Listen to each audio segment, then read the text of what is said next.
Hi. Hi.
Okay.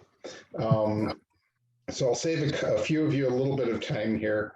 If you're here for the Meadow Road, they have requested to delay that until our next meeting.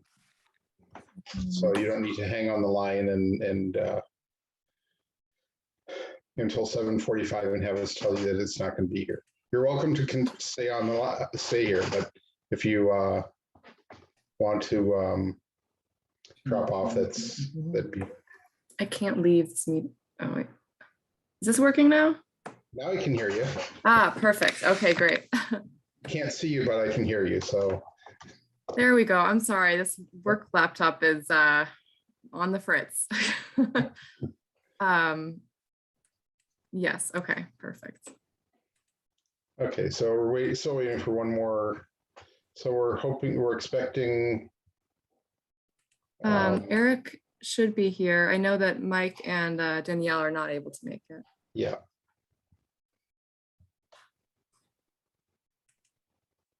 Okay.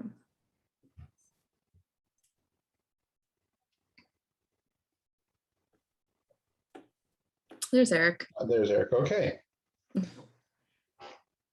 Make sure he's connected in.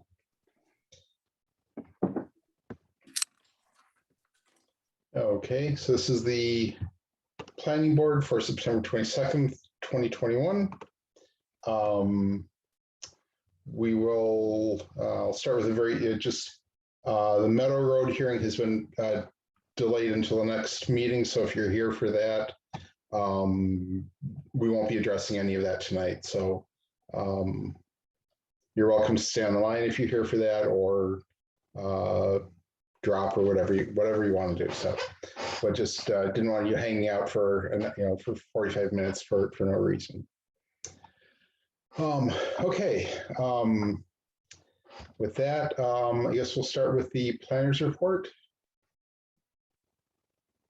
I don't have anything new right now. One question I had that came up this week, an individual was looking to modify a common driveway special permit. And essentially there were 5 lots permitted along a common drive. Only 4 were ever built. And now, decades later, they're looking to see if they can arrange to have to subdivide to A&R a lot and reopen that common drive to service 1 extra lot. My feeling was that is acceptable as long as it doesn't, harm the existing common driveway agreements or any other easements that are between the homeowners. But I was wondering if that kind of amending a common drive permit has happened before. So it was originally permitted for 5 lots. Yeah. And they built 4. So what happened to the 5th lot? It just never came out of the same home that is looking to subdivide. Just the owners back then just didn't do it. So they created 4 or they created 3 backland lots. And then they just never subdivided their own parcel further. Okay. But I mean, all of the permit is written up as if there's going to be 5, is there going to be 5 houses? So I don't see it as an issue. As long as legally all of the, I mean, I assume part of the agreement or the easements and driveway permits specify how the expenses are divided up and such.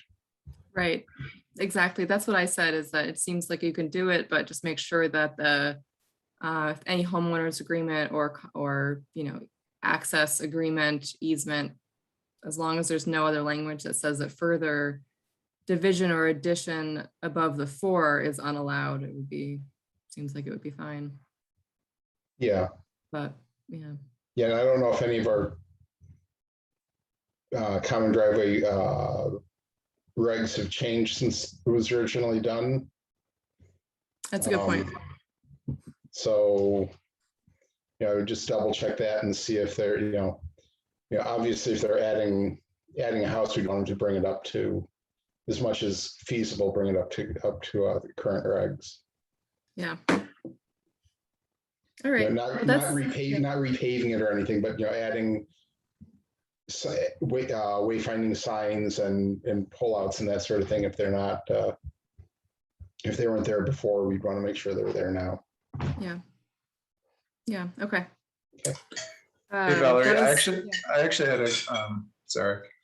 had a couple of questions on your correspondence. Have you had any correspondence with the owners of the Kane property about, like, I know I heard at the selectmen meeting about potential warehouse. I know the special permit would come through us. Have you heard anything about that? And I see that the industrial lot next to Cobham is up for sale. Have you talked to the owners at all about that? So I'll take the Cobb. Is it Cobham? Cobham, it's 58 Main Street. 58 Main Street, sorry. Yeah, I'm still feeling new sometimes, and I'm trying to recall who the owners of which lot are. So I don't know how to contact the owners there. I do know that so they're selling it. I found a listing online for it. I've been talking to a potential business owner who might be looking to locate something on that land. How many acres is that lot? I think that one was more like 20 or something. I'm Okay. forgetting off the top of my head, but it was significant. Yeah, so it's zoned industrial 20 acres. Yeah. And then I have been speaking, of course, with the prospective buyers of the Kane land. Warehouse use, I keep telling them, is not currently allowed in the zoning. So so it's allowed in industrial, right? Yeah. But I forget, I thought, so we just did industrial, we didn't do commercial or business, so. It's not allowed in business, and they're also in the mixed use village overlay, and it doesn't state warehouse use there either.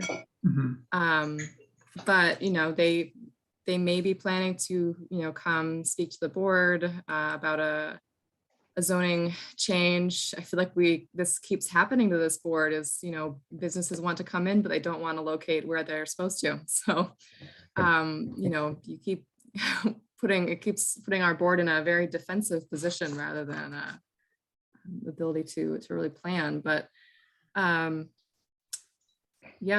don't know. My theory is that the owners there are still looking to see whether or not they can get their own on-off ramp onto 495. It seemed like that was going to be very important to Amazon, who would be operating the warehouse. So we'll see. But there was also a housing component to that proposal. Yeah. I mean, so this is part of like the master plan and understanding what we want in what zone. Yeah. If it had its own ramp, I think it would be fairly low impact to the town, but if it didn't have its own ramp, then it would be high impact. So yeah, it really changes the project. Right. I'd be surprised if they're allowed to put a second ramp right there.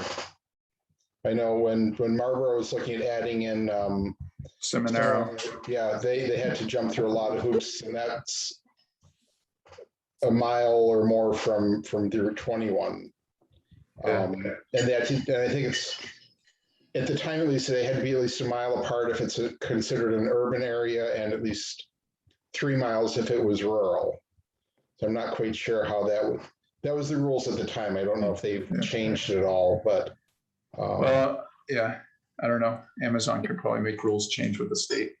It could also be different if it's only for delivery and not for patrons or for Right. anyone else. If it's purely for the business, maybe, but leave it to Amazon. Yeah. Yeah. It'll be interesting to see what happens there. Okay. Anything else on either on the common drive or anything else from the board? Okay. So next up is approval of the minutes. So we have August 11th, August 16th, and September 8th. Has everybody read them? Any comments on them? No comments from me. Okay. Can I get a motion from somebody on them? I'll make a motion to approve the minutes for, what were the dates? August 11th, August 16th, 11th. and September 8th. Yeah, 11th, 16th, and 28th. Yeah, that was a quick 5-minute meeting. Yeah. So I was only present for the meeting in September. I wasn't present for either of the August meetings. Okay, then I guess we should take those off the table. I don't think 3 of us can approve them. So it'd just be the September 8th meeting. I think Mike Gore is here. I see Michael G. Is he here? Oh, that's not It's a different Mike G. different, Mike G. Yeah.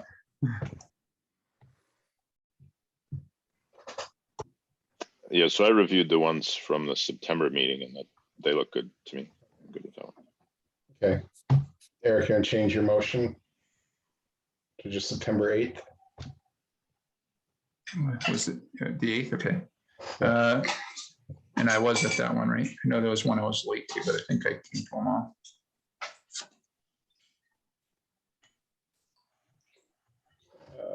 On that list, right? I looked at it. Yeah, I think you were there just a little bit late. Yeah, But, okay. yeah. All right, I'll make a motion to approve the September 8th meeting minutes. I'll second. Roll call. Roll call in favor. Pete Driscoll, Aye. Eric Nyland, Aye. and Mark Sprague. Aye. And Jim. And Jim Parr.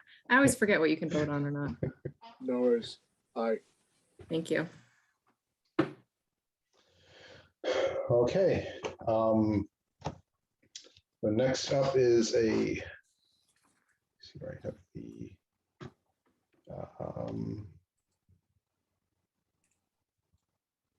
get the heroes. Next is a special permit application for 155 North Road.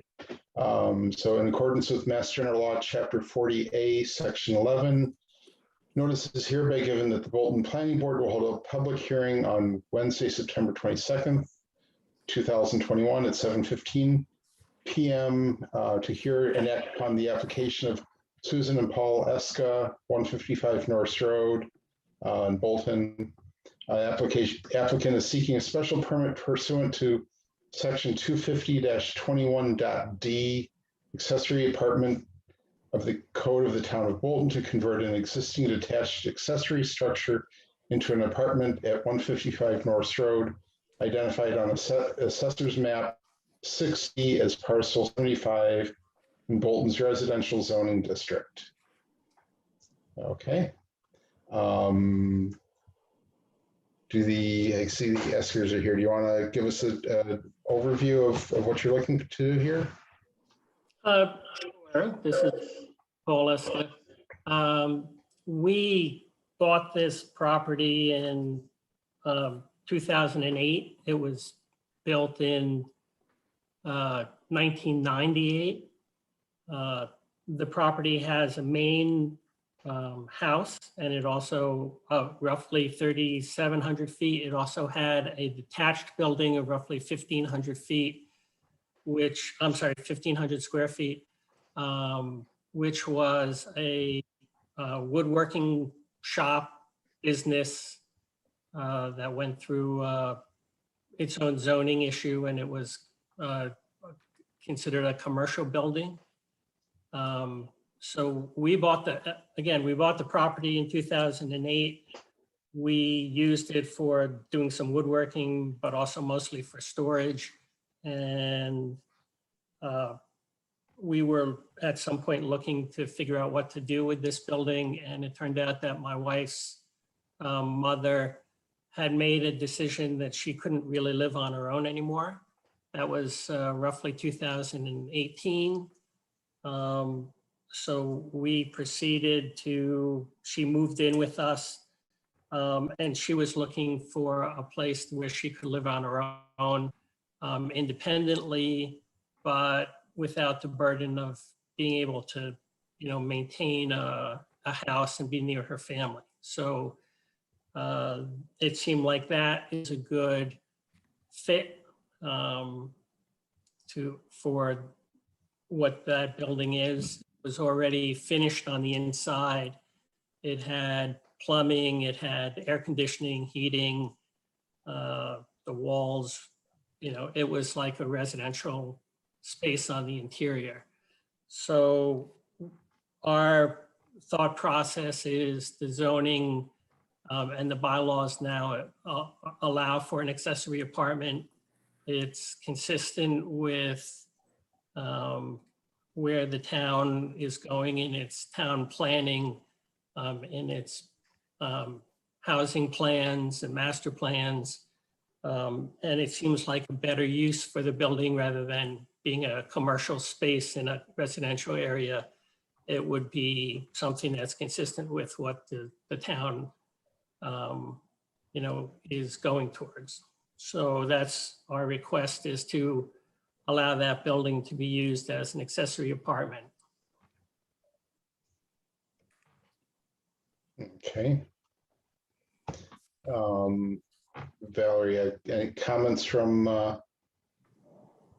in general from the other boards and on the overall application? We heard back from a couple of boards. Seems like there were no concerns from assessors or police or the selectmen or the tax collector. We send these just to Paul and Susan. We send these applications out to all the departments just to see if there are any other things going on that we should be aware of. The Board of Health sent along their minutes from a meeting that they had with the ESCAs earlier in the summer. They were basically just discussing, of course, the septic tank, and they said that there should be a four bedroom deed restriction required. That would, I'm assuming that would cover the home and the accessory apartment. Yeah. I hope that's not a surprise to the applicant. No, okay. we did file that. We did Yeah. file that with the registry. Okay. Great. And that's all I heard from other departments. And I should note as well that I have not seen any correspondence from abutters, but perhaps there are some here tonight. Yeah. Okay. Can we get a copy of that deed restriction just for our records? Sure, I believe, didn't we give it to the building inspector's admin? Okay. Jane is, no. The building, Like yeah. the person that works in the building, in the front. Yeah, office. Kristen. Kristen, yes. Yeah, Kristen, sure. Yes. Okay, so we can get that just to make sure that it's, since that's something the Board of Health wanted, that's kind of would be one of the conditions to make sure that it is met. Okay, I mean, I looked at this, I didn't see anything, nothing really jumped out at me as a concern on this. And it certainly, I think, fits in with what our intention with the bylaws was. Any of the rest of the board have any questions, comments?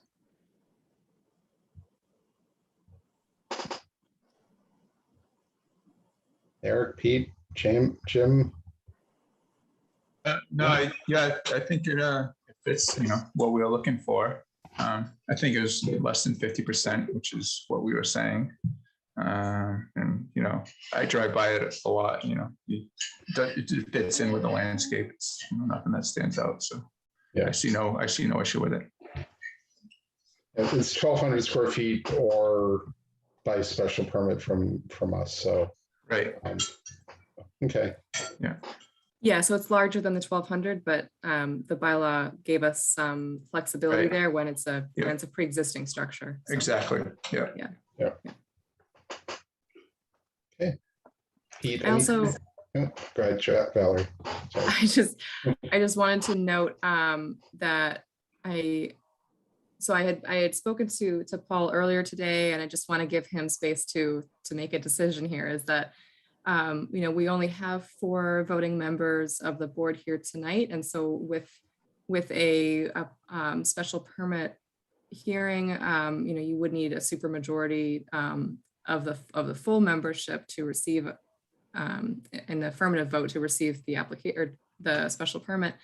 So you would need a unanimous vote. So, I was saying to Paul, it's up to him whether he wants to ask for a continuance to try to get that a 5th member, or we can move forward tonight. But I think we can move forward tonight.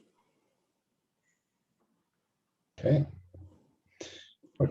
Pete, any comments? Yeah, no questions or concerns for me. I'm good. Okay, Jim? No, I'm good. Okay. Are there any abutters present that have questions or comments?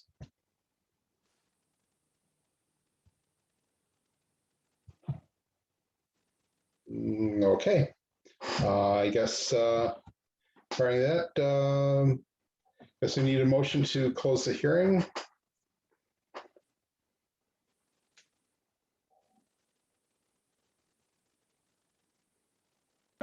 I'll make a motion to close the hearing. Yeah, I'll second. Roll call. Mark Sprague, Yes. Peter Driscoll, Aye. Jim Barr, Yes. and Eric Nyland. Okay. Okay. All right. Why not? Now I'll make a motion. Let me see here. I would just hold on and wait until a decision is drafted in order to vote on that. I was not able to put together a draft decision yet. So I think that second vote should probably come at the next meeting or maybe the one after that. Okay. Yeah. That's fine, whenever you have the decision. Thank you. Okay. Okay. Thank you. So we'll vote on it at one of our upcoming hearing or meetings, and you'll know when we're voting on it. So Yes. Yeah. I'll send you a note to let you know, Paul and Susan, when the board will be reviewing that. Okay. Okay, Thank and and Paul, Susan, and Roberta is the person in question. Thank you, Roberta. I always want to put faces to it. Okay, well, thank you very much. okay, thank you. Okay. Let's see here. Just as a reminder to anybody who's joined, the Meadow Road hearing is delayed until the next meeting. So if you're here for that, you can you don't need to stay on the line here. Okay. Sorry, Mark, Yeah, do we need yeah. to make a motion to continue that and that hearing? We closed it. closed the hearing. No, Yeah. I'm sorry, the Meadow Road one you just Oh, the referred to. Meadow, I'm just yes. looking at the letter from them. Yeah. Oh, but I see you're waiting until the time. I'm sorry. Yeah, I can wait. We can wait till the time, Sorry. but I didn't want people hanging on the line waiting for the hearing. Just to hear us continue it and move on. So, Yep, gotcha. Sorry. Jumped the yeah, gun. no problem. Okay, so, Valerie, do we do the subdivision A&R for Meadow Road, or No, that's pushed off? They want to push all of it. Okay. Okay, and let's see here. Houghton Farm Common Driveway, we haven't heard back from the applicant's engineer yet. So, Yeah, exactly. okay, so we have nothing, so they're holding themselves up. I just want to make sure we're not holding them up from that. So, okay. Okay, so the next item on our agenda is Century Mill Estates. Okay, and we have a variety of things to discuss with the developer here.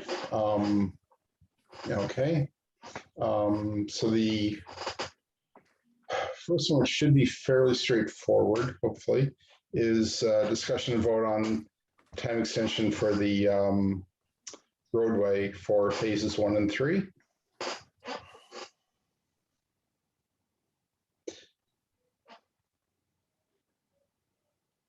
Move your camera up a little, Andy. There we go. All right. Okay.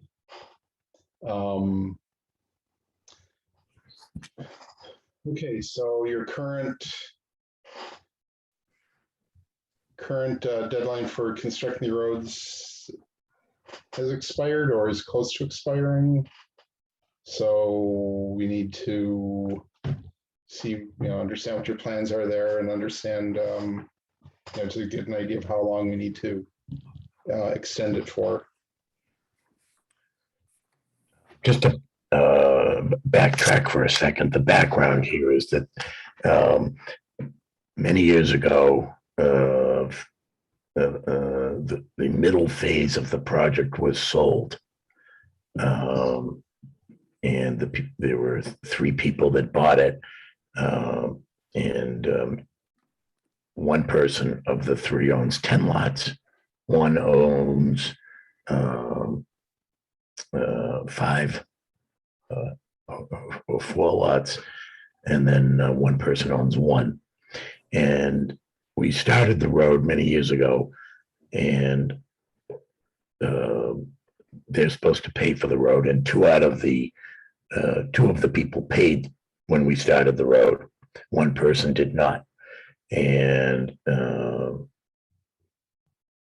so the road construction had to stop because the person that was not paying owned 10 lots and therefore was paying. I think there's 15 lots in that phase, so that person is paying 10/15. So, and that person also they didn't want to sell, they didn't really want to do anything, and it was a very difficult situation. That person now is willing to sell. So everybody in phase 3 is in agreement that they want to sell the land, and I plan to sell my phase where I own lots, which is phase 1, but phase 3 was in the middle. So the person that would be building is a buyer of the final 2 phases. Okay.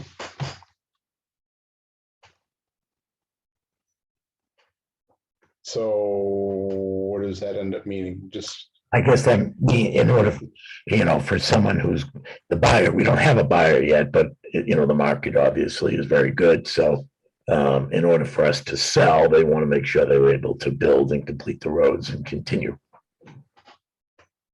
complete the development. So you're saying there's gonna be one owner for phase one and 10 houses in phase three, and then those two owners who own a couple of houses will be there as well. Is that? It's, I believe in total there's approximately 31 lots, I believe, left. 18 and 13, 31 lots left. So we would put the 31 lots on the market, and hopefully we will have a buyer. That buyer will want to know that he can complete the subdivision. Valerie, how exactly does the covenant work? I mean, so the covenant goes with the development and, Correct. you know, you're right. So like when you have, say it wasn't one buyer for all the lots. Yeah. Say it's like multiple buyers. How does that, who's responsible for the road? How does that work? It cannot be multiple buyers. Oh, it can't. No, the covenant, unless there's a road in, you can only sell, the road to, I think, one entity to finish. Maybe you can sell a phase, but I know you can't just sell like on a retail basis lots. Right. So that person like has to buy the covenant from you or agrees to like take it over and sign it over or something? Automatically. Oh, automatically. Subject to the covenant, it runs with the land. And then I'm sure the board probably would want them to come in and re-sign it. My guess, that's up to you, but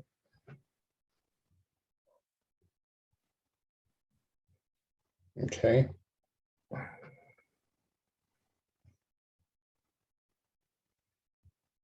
Okay, so I guess as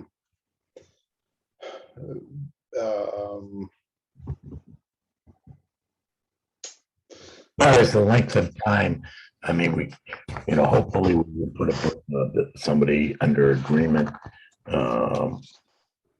relatively soon. It's a fairly significant, amount of, 31 lots. They don't have to, improve all of it at once, but they, according to the covenant, it can be done in phases, by phase. So my guess is that somebody would probably come in and put, phase three in first, and then build houses in phase three. And when they're far enough along on phase three, they would put the road in on phase one, which is what the covenant allows, developing in phases. yeah. Other than putting all the construction traffic over the road that you're hoping to have hoping the town to take over. So I don't think the construction traffic would not probably go down the road. They would they'd probably come in from the the heavy vehicles would probably, like, bulldozers and stuff are not going to run down the existing road. okay. Valerie, is there any reason why we wouldn't extend this? I mean, I know we've done it a couple of times in the past. Yeah, typically, I've seen boards grant an extension when the developer has shown significant work toward completion, or has made steps towards completion. So doing some work on site. Typically, extensions are not granted in the case of nothing happening on site for 2 year, right? So that was my thinking. Like, is there a reason why we would want the new owner to, we would want to create a new covenant with the new owner, like basically creating a new kind of close off one subdivision as 2 and 4 and another is 1 and 3. Is there any reason why we would do that? I don't know. I mean, so maybe I'm misunderstanding, and part of this is that I'm coming into this process, this late in the game has been, I'm trying to wrap my head around the development. I mean, basically, currently- it's four phases, 1 and Yep. 2 and 4, the ones up front being built, and 1 and 3 are on the other side. Yep. And it's meant to be a through road. It's meant to be all one subdivision, and we keep on extending it. And so you could technically say that it's not, they worked on the first half, but just not the second half. But my question. There were conditions, from what I've seen, there were conditions in the decision that would essentially hold off on work on phases 1 and 3 until 2 and 4 are entirely done. So it seems like, as long as it's funny, it's like, as long as work is continually done on phases 2 and 4, an extension for 1 and 3 might make sense to the board, Right. because work is being done, and, Yeah. and we're moving towards the conclusion of phase 2 and 4. Yeah, that makes sense. And yeah, It's not like it's a new subdivision that hasn't been developed at all. They just haven't got to the second half. right.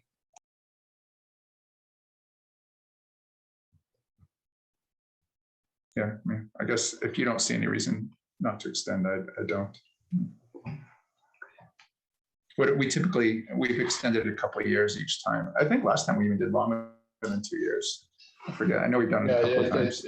I think I tend towards shorter this time to make sure that we, know exactly what's going on there. It is, if it gets sold, understand what the new owner is planning and such. So, I mean, I'd say probably look at a year.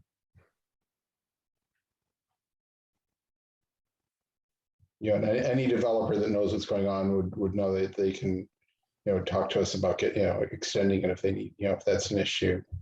So I don't see that as a bottleneck for anybody.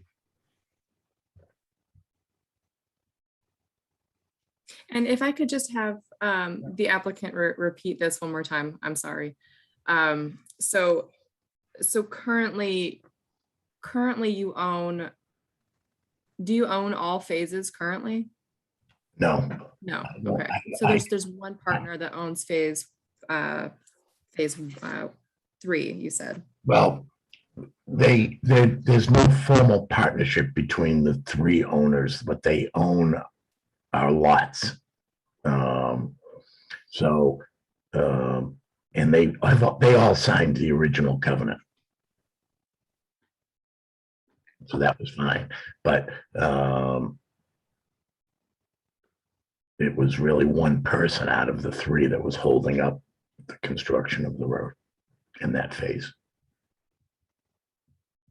Or doing anything with it, selling it, doing anything. So finally, he has agreed to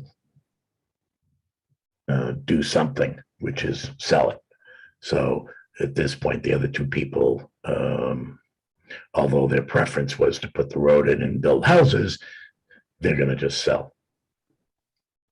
And since phase 3 was in the middle,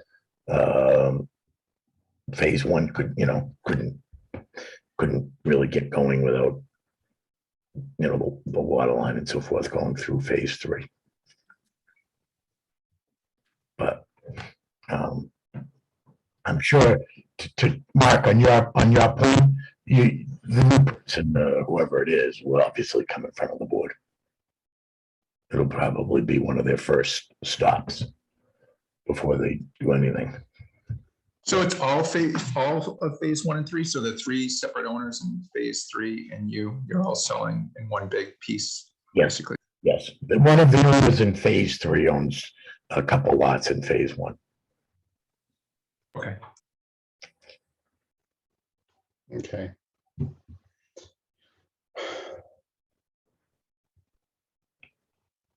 Then just to refresh them, a little bit more, I mean, the reason why we have phases is because it is a large development.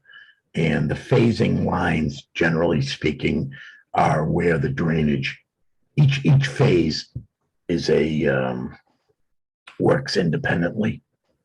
as far as drainage. Okay. So, and the covenant, you know, this is all in the covenant. I mean, as far as that a phase can be built, you know, or the project could have been built, and it was built in phases. We originally started in phase 2, because phase 2 abutted the existing public street, Spectacle Hill Road.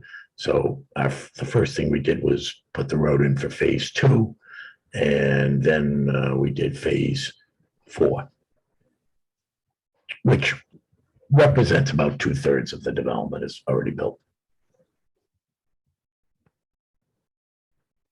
Okay, well, I mean, you want me to make a motion? Sure. And would you say, Mark, you prefer 1 year? I mean, I know we've done 2 years in the past. Yeah, no, I mean, I think 1 year, I mean, you know, whoever buys it will, you know, we'll be in to see us, and, you know, we'll, you know, can Yeah. extend it. You That know, makes sense, yeah. That makes sense. Because, yeah, they'll be in, so when's the actual extension, when's it expire? I don't know. I mean, I guess it doesn't matter. I was just wondering if it's 6 months from now or, I don't know. Expired September 13th. oh, so it's expired. All right, yeah, so I guess a year is it. Okay. All right, so I guess I'll make the motion. I'll make a motion to extend, what do I say, the covenant for phases 1 and 3, or for the road construction for phases 1 and 3 for 1 year.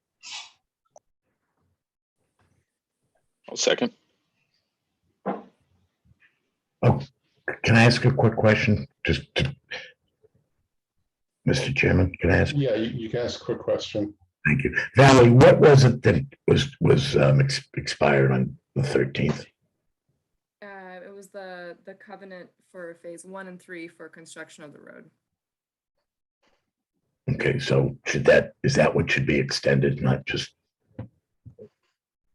Yeah, I think- that's what the motion was for. I think that's what I said. Yeah. Yeah. Okay. All right, so roll call. Pete Driscoll, Aye. Eric Nyland, Aye. Mark Sprague. Aye. I don't think this is a special permit, so I think that's it. I'm sorry. Sorry, Jim. Well, I think on the front with Jim, I think Jim he can vote as long as there's not 5 people. So I think that's how it's worked in the I past. always at thought least. that was only for special permits. No, I mean, at least that's how we've done it, unless we were wrong, but. Okay. It doesn't hurt to get his vote either way. It doesn't, yeah. Yeah, that's the whole thing. I mean, you have 2 board members down tonight, so. Why not?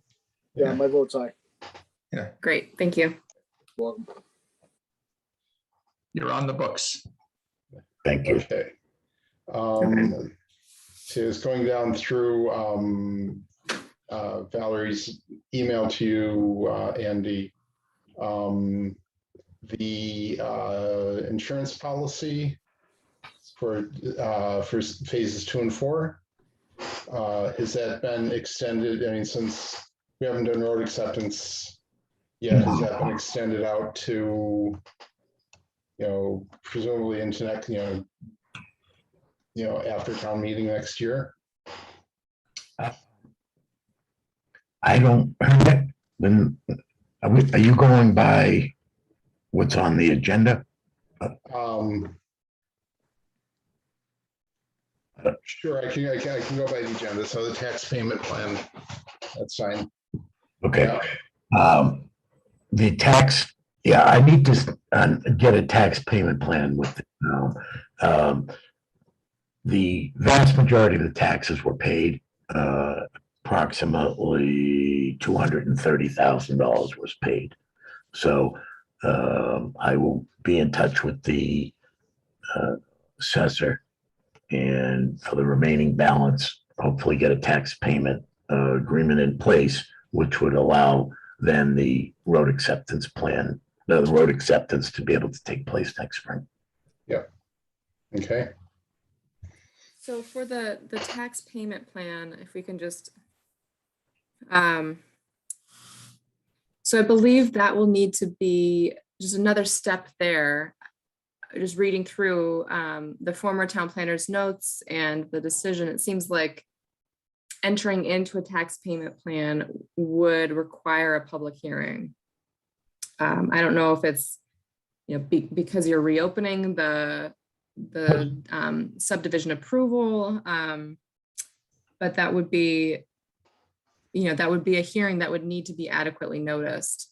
Okay, I was not aware of that. Yeah, I wasn't sure. It's never been clear whether the planning board is involved in the tax payment plan or whether that's between the applicant and the tax collector. Last, Accountant. Right. And, I'm not sure we always want to know what we need something from them saying that there's a plan in place and that Andy is meeting the stipulations in that, but I'm not sure that I've never been sure whether the board actually was involved in the actual decision about that. Yeah, I mean, Mark, I agree. I mean, what do we know about taxes, that's not something that we deal with. I'd rather just the town treasurer say it's good to go, I don't know. I mean, I've never had something like, in planning board have to deal with something like that before. So at the very minimum, we would need the advice of the treasurer. Yeah. Yeah, and certainly that has to be in place or resolved or whatever before the road acceptance for phases 2 and 4 could go forward. correct. So I'll look into that more. I just wanted to say the worst case scenario, just in front of you today, just to, if I don't want to add that on as a step later on and have it come as a surprise. It's something I saw in Erica's notes, so I just wanted to make sure that it was said. But I can follow up with the tax collector and just make sure that I understand what that process is. yeah, I mean, Hopefully it won't be a public hearing. Yeah, I think she was involved in some meetings with the tax collector and Andy on a payment plan, but I don't think the board is necessarily involved in that as long as the criteria for road acceptance is met, in a reasonable, in a timely fashion. But yeah, we should, if you can double check that, it would be hopefully not a surprise to any of us then. So, okay, but yeah, and you need to get that moving along. It's September, so we need to make sure it's moving along pretty quickly here. Yep. Similarly, the affordable housing. If I had engaged in an appraiser, and the appraiser, just to back up to give everybody the background. I don't know how many people remember or how many people are new on the board.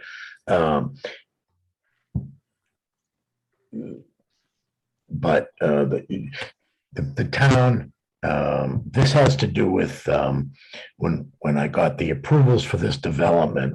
At that time, there was no requirement for affordable housing to be included in the development. It was something that after we had submitted our subdivision plan, the town, I think, began discussions on and then eventually adopted, but we were not officially or legally obligated to do affordable housing in the development, because once you submit a plan, the zoning is frozen.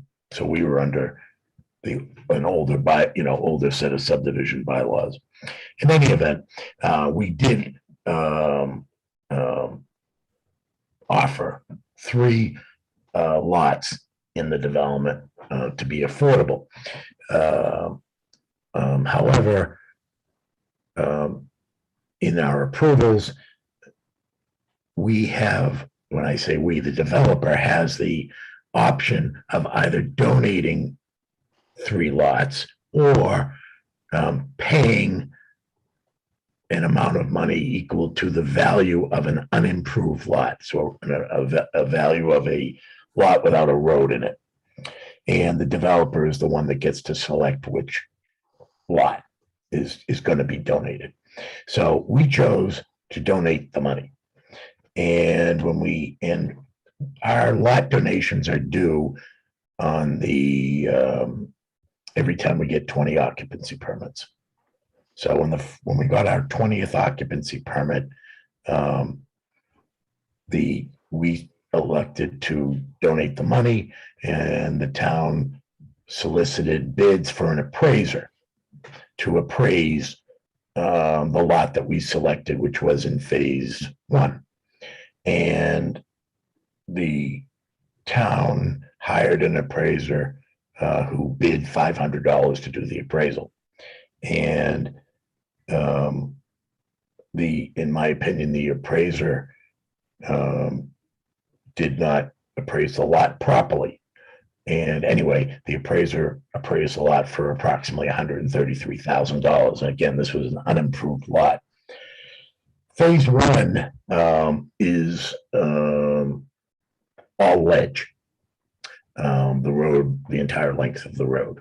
So it's a very expensive road to put in, and the lot that we selected is ledge. So it's a very expensive lot to develop. The cost of the road, the excessive cost of the road in phase 1, and the excessive cost of building a house on that lot both affect the value of an unimproved lot. And so we, when that appraiser came back and said $133,000, we objected and said the lot's not worth $133,000. And in fact, we haven't been able to sell the lots, even though we had them marketed on MLS and advertised them for $130,000. So my point is, we paid $133,000 at the time because we needed to continue moving on with the development. But now we got up to the 40th. When we reached the 40th occupancy permit and the second lot was due, at that time, basically we feel we've already paid for 2 lots.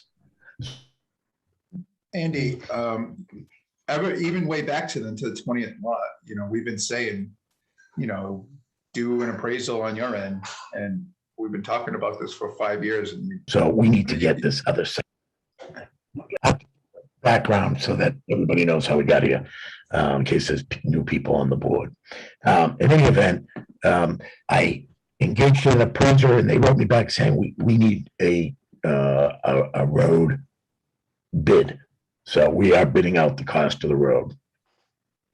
They don't know how to bid that particular road because of the ledge. So I am expecting to get a proposal from a road construction company on what it would cost to build phase 1.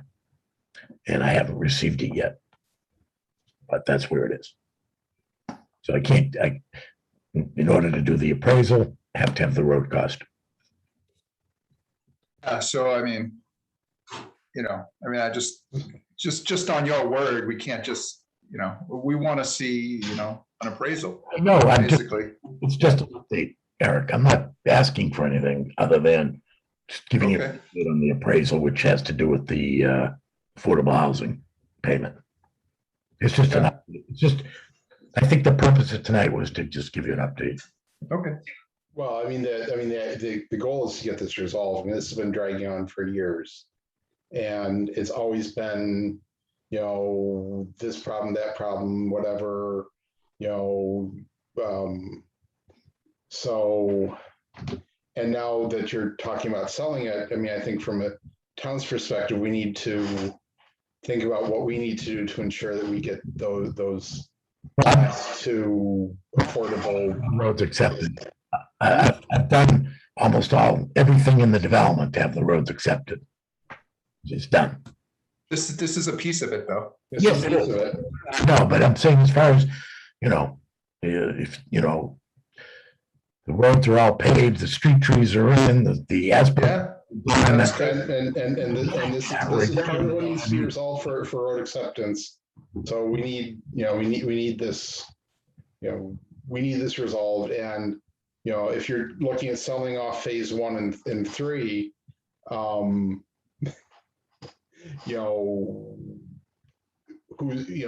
on the hook for the affordable payment then for, the houses that are in phases 2 and 4. It runs with the land. So this has to get resolved. I agree. It will be resolved. Nobody's trying to get around anything. I'm just giving you an update. Can I just ask a clarifying question? Yes.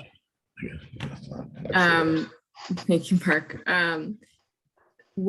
When you describe the process of getting the road bid, are you suggesting subtracting the value of the road from the value of an improved lot to calculate the fee in lieu? Yes. That's how you would do it. I mean, So, yeah, I do want to get the board's take on that. well, it's the covenant. I mean, it's an unimproved lot value. So that you have to take into consideration what it costs to put a road in, because that's how people would buy land. If it's an easy road to put in that's less expensive, somebody will pay you more for the land. But if it's a very expensive road to put in, they pay less. Yeah, I mean, just get an appraisal. The appraiser is not able to calculate the road cost. So that's what happened. I mean, so we got an appraiser. You don't agree with them, but they gave us a value. If you disagree, get an appraisal. I don't know. We've been saying it for years. We've been saying that for 5 years, so it's not gonna. I'm giving you an update. That's all I'm doing. I agree. And the appraiser is saying they cannot do a proper appraisal without the road cost. Okay. So the other issue related to this requirement that I wanted to bring up tonight is that the town has provided 42 occupancy permits. There are homes still being built. I believe there's a home at 23 Old Stone Circle that was recently approved for a building permit. And that would, that's going to, at some point in the near future, that would come up for an occupancy permit. So far, the guidance I would be going by would be the decision, and I would, in my position, not provide that occupancy permit until this appraisal and payment of the fee in lieu is completed.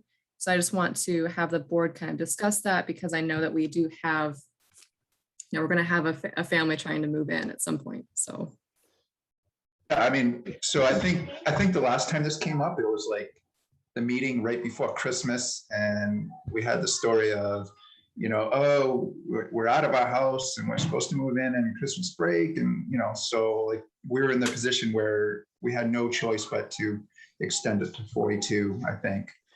So I agree. I mean, the point of this is that we don't give a certificate of occupancy until this is taken care of, and the new owners should be made aware, if they're not aware of that stipulation, and not come to us at the last minute, like, they have a pod waiting to move into the house, so I don't know.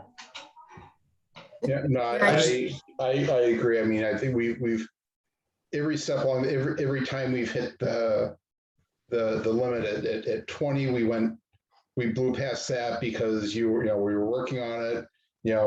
We said at the time, get your ducks lined up that, you need to do this before you hit 40.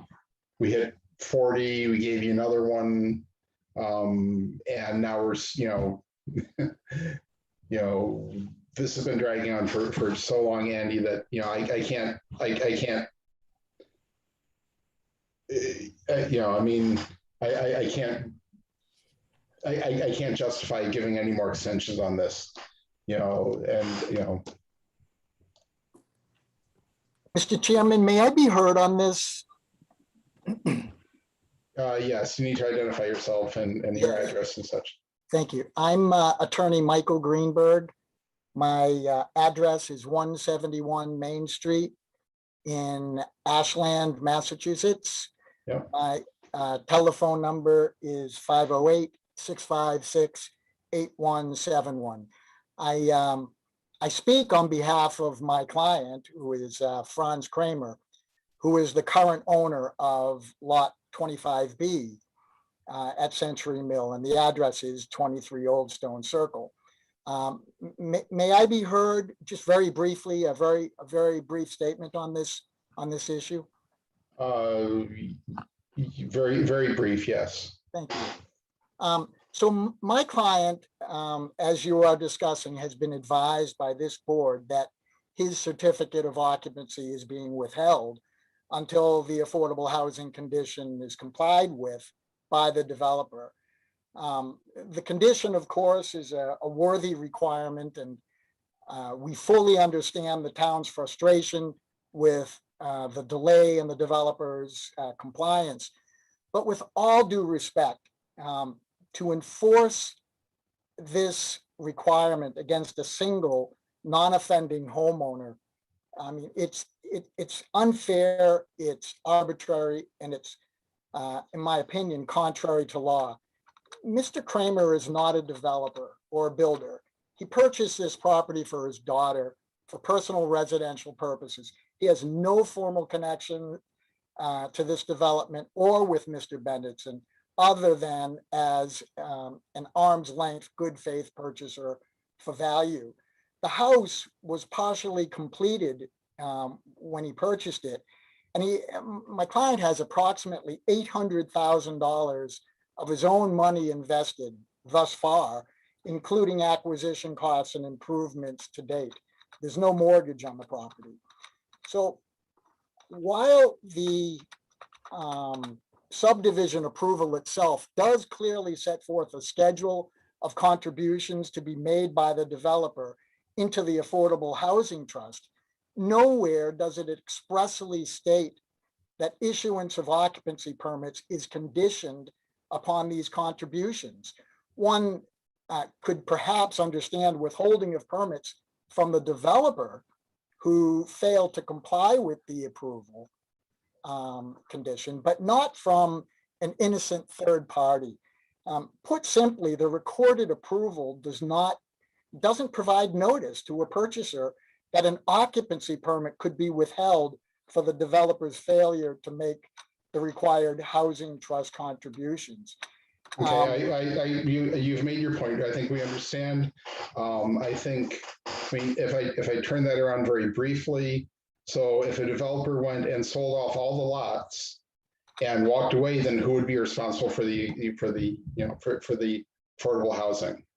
So I think that is. I mean, the fact that the developer sold the lot, knowing and like we've been saying, this has been dragging on for many years. The first affordable housing payment was way overdue. We told him at the time to get his ducks in a row and get it addressed quickly, because he's going to hit the 40. He's going to hit 40. And he hasn't. I have a lot of sympathy for your client. We are not singling him out.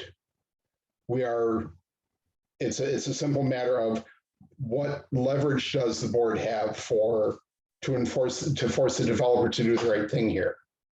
And the fact that he may have sold off a lot is not the board's problem. Nor is it my. With the development. I'm sorry, Chairman. We've heard this argument before, and we haven't bought it from anybody else. So I don't want to entertain that at the moment. I mean, we can discuss it with our town council and see if the board is out of line here, but we've never been called on that before. The simple answer is that the developer has a couple of options here. He could get an appraiser an appraisal, whether it's the person he selected or somebody else, whatever, he could turn around and deed a lot over to the town. Or the board could, could look at putting a lien on the appropriate number of lots over in phase one, so that the town is covered regardless of what happens. Yeah, I mean, the town definitely isn't negligent in this. We've been warning about this for years and years and years. Long and before we- long before your client bought the property. So this has nothing to do with your client. This is purely the developer's problem. I mean, Valerie, maybe you could talk to town council and see where we stand on this. I think we have had this question with them. And, arguably maybe in the future, it should be tied to building permits, not occupancy.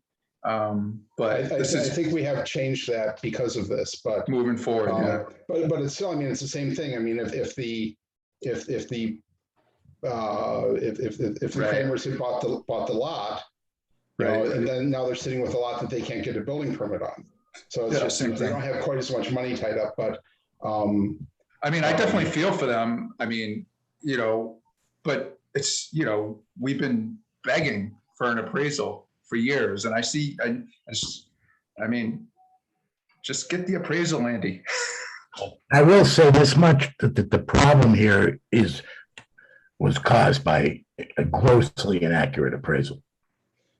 Andy, you've been saying that for many years now. I've been trying to sell them. We've asked for proof of that, and you haven't been able to. You haven't moved on providing an alternate. So I'm not saying that you should necessarily believe it without the appraisal, but I have had the land advertised at $130,000 a lot for a long time. Was not able to sell it, and I'm telling you that it's grossly inaccurate.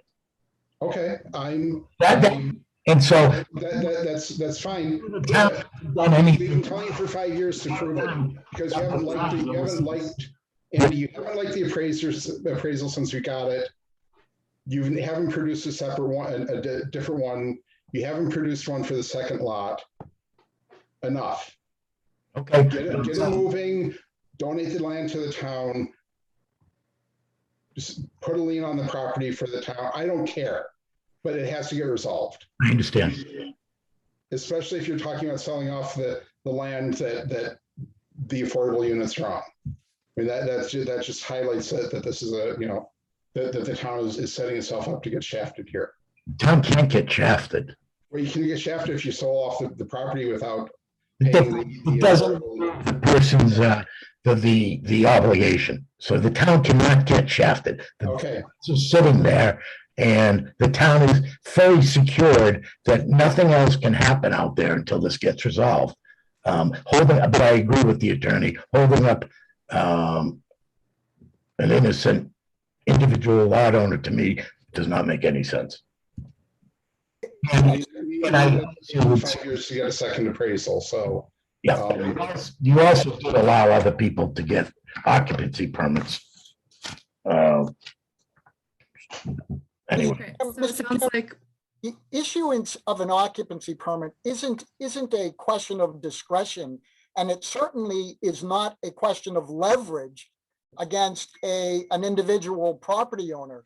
Once the property complies with the building code and is satisfactory to the building inspector and the building commission and all of the different inspecting departments, it is not a matter of discretion. The occupancy permit has to issue, and it is very unreasonable, very unfair to hold my client, who is clearly caught in the. Okay, we've got your point. We don't need, we don't need the grandstanding here. So Valerie, Valerie, can you talk to town council and just check on this with? yeah, I agree. Let's just see, Yeah, I will. what's It legal doesn't- here. let's, it doesn't seem like we're gonna get much further with affordable housing tonight. Sounds like I'll be discussing with town council, just verifying that our special permit is valid, as I believe it is. And we'll be waiting for an appraisal from Andy, and, we can discuss this at the next meeting. There And are, I believe in the special permit, I believe that, if I remember correctly, and it's been a while since I've looked at it, but I believe that we actually do tie issuance of occupancy permits Yeah. to the affordable housing payments. we do. So that is a condition of the occupancy permit by special permit. That's where, and if town council says that's stands, then we're all set. If he says that we can't do that, then we'll address that and go from there. I see no condition. I just stop. That's enough on the affordable housing. Okay. Additional items. Yeah. Yeah. Perfect. So. Yep, go ahead. So, sorry if I'm interrupting you, Mark. No, go ahead. There are 3 additional items that we should discuss tonight ahead before we move on. The first is that, so the planning board allowed an insurance policy in lieu of a cash performance bond for the road work for phases 2 and 4. So, we would just, the planning board would just need to see the executed insurance policy if you have that to provide. And that would need to extend through presumably the 22 town meeting. We never purchased the insurance policy because by the time came to purchase the policy, which was supposed to just ensure if there was any damage to the road over the winter, so that the town could accept it in the spring, the town had already decided that we were not in a position to do that. Okay. So I don't believe any damage has occurred. The road was paved. I haven't seen anything out there that looks like anything, has been damaged, but there is no insurance policy. If there's if there is something, we'll fix it to get the road accepted, but I don't think there is anything. Well, it still needs to be covered through the winter before road acceptance. So the fact that it's been paved and it's in good shape is good, but it still needs to be in place.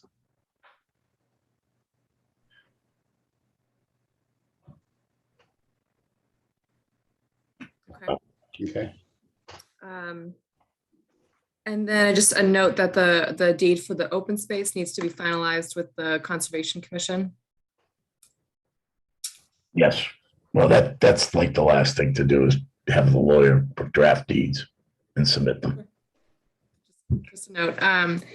And so then we also, in order for the board to have our consulting engineer provide peer review or provide inspections or, input on these final steps that you have ahead of road acceptance, we will need to have the peer review account replenished.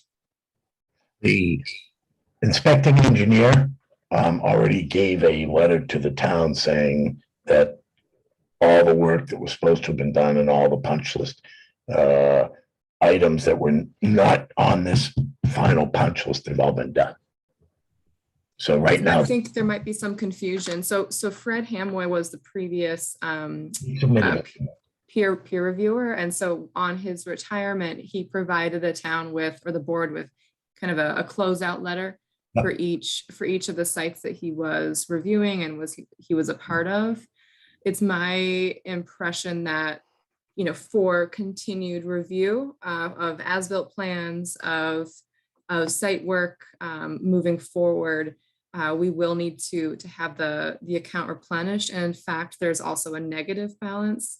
So the negative balance certainly needs to be, evened out. But on top of that, the previous town planner was looking for, a little extra money as well to be able to provide, any advice to the board, which of course would, if there's any any balance at the end of the project that would be returned to you.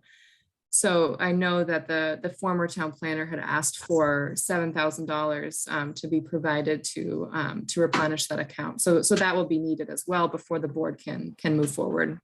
I understand. This is a new request. I mean, it's not, this requests have always been eventually paid. Right now, there's nothing for anybody to review until we submit Well, them. there's certainly, I mean, there's a $5,700 negative balance. So that needs to be addressed. And as part of getting through road acceptance, it will require a review by the engineer. So that's the extra, that's additional peer review funds that would need to be deposited. I will say that the amount of money that the town is spending to review things is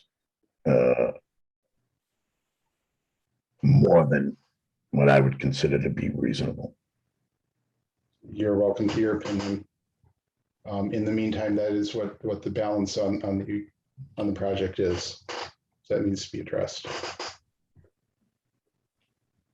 I think it's incumbent on the board that they keep their consultants,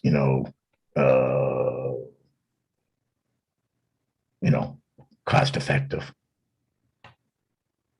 Because consultants that do this type of work sometimes think that anything they want to bill, it gets, it's being paid for by somebody else other than the town.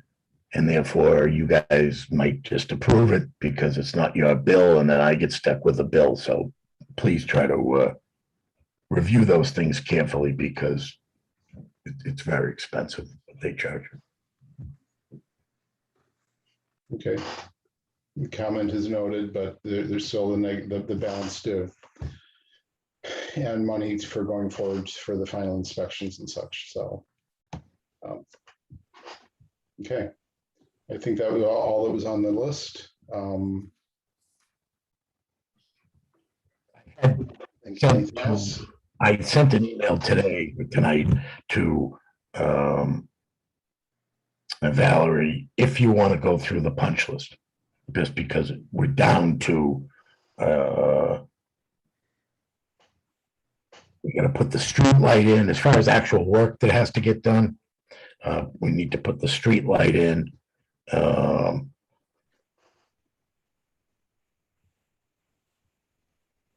We have a truckload, not even a truckload, a shovel full of asphalt pieces to take out of the project and remove the hay bales.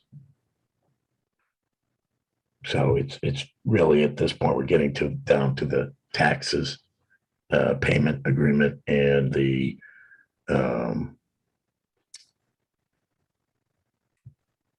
appraisal. And the deeds. Yeah, but that's not.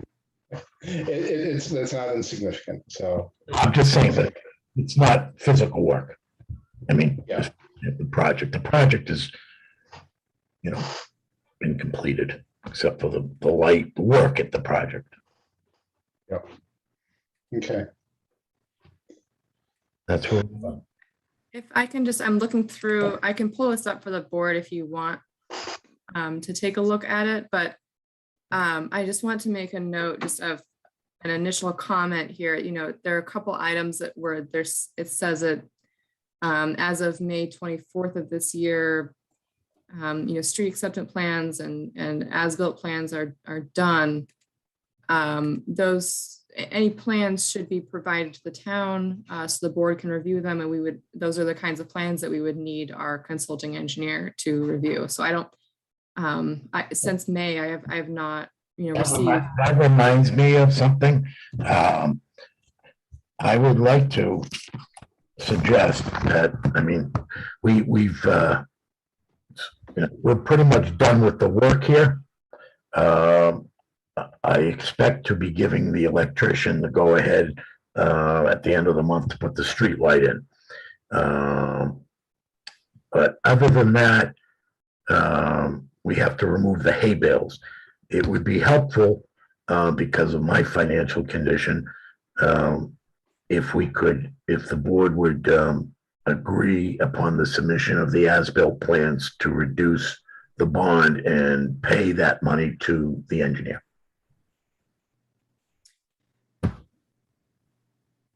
I'll let Mark comment. I mean, yeah, we can look at the bond reduction. We need to, I don't remember where we are as far as the minimum holdback for that the town has as part of the regulations. Yeah, I think if there's extra there and we have the as-built, and we've had the money, yeah, we have the money in the account to have the engineers review them, then I'd be okay with reducing the bond in those conditions. I don't remember how much money is left in the bond. Town's holding 25,000.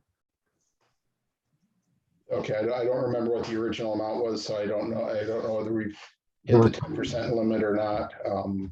We need to, I'll need to review that. Okay. And review the request. But our engineers can't do anything until the account is funded. Okay. And I believe on the hay bales, you also need to check with conservation to make sure that they're good with having them removed. Yep, I know. Yes, I do. Okay. Last time I spoke to it was winter time last time. Yeah. Okay. Okay. That's it for me. Thank you. Okay.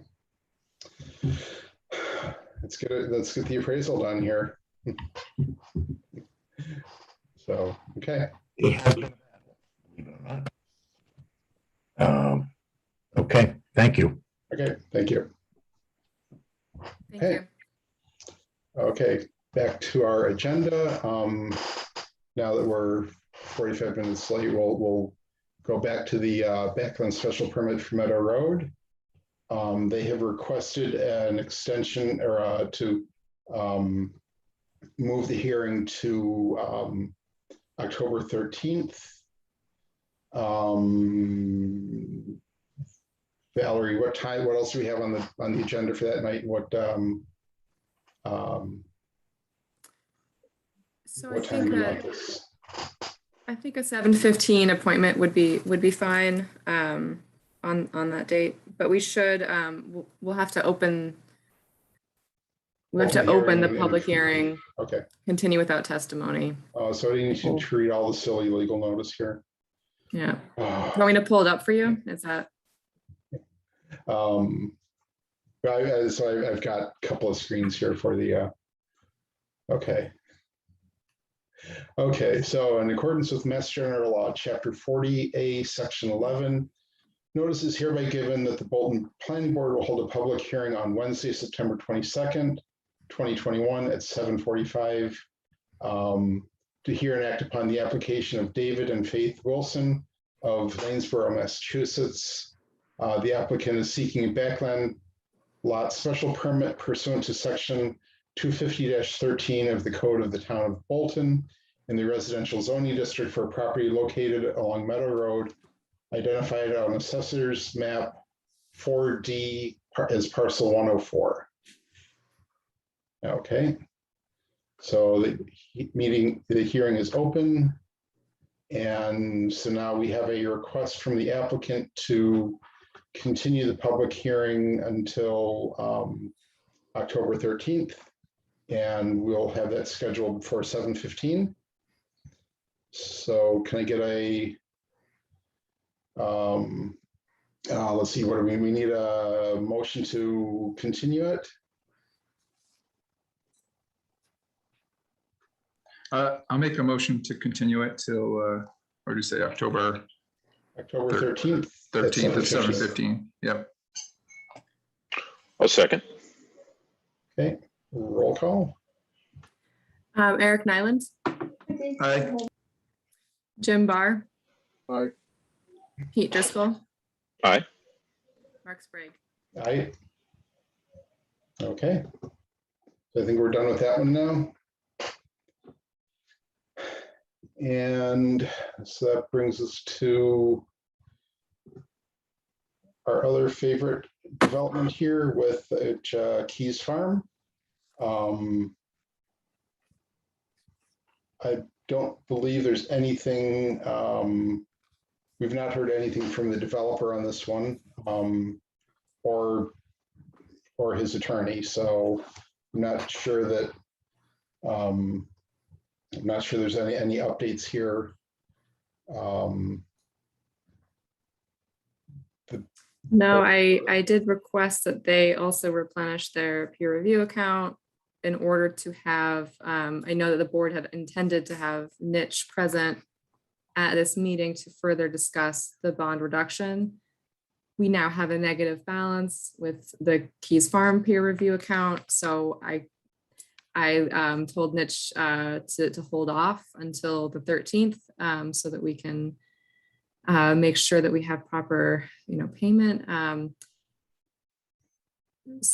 Yeah, as I, was saying to Mark, my recommendation is to hold off on the discussion until October 13th, and it looks like the attorney for Keys Farm is not present tonight, so it appears as though they are not expecting a conversation. Yep. Okay. And we did not approve any bond reduction last meeting. We're not looking at reviewing or voting on any of that tonight. So I think, unless there's any questions from anybody, I think that's it on Keys Farm.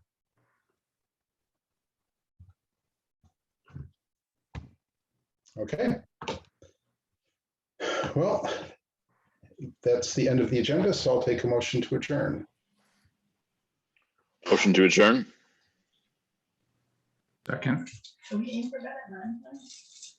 And roll call in favor: Mark Sprague, Yes. Eric Nealand, Pete Driscoll, Aye. and Jim Barr. All right. Okay. Thanks, everyone. We'll see you in a few weeks. Thank you all Bye, so everyone. much. Cheers. Have a good night. Bye-bye.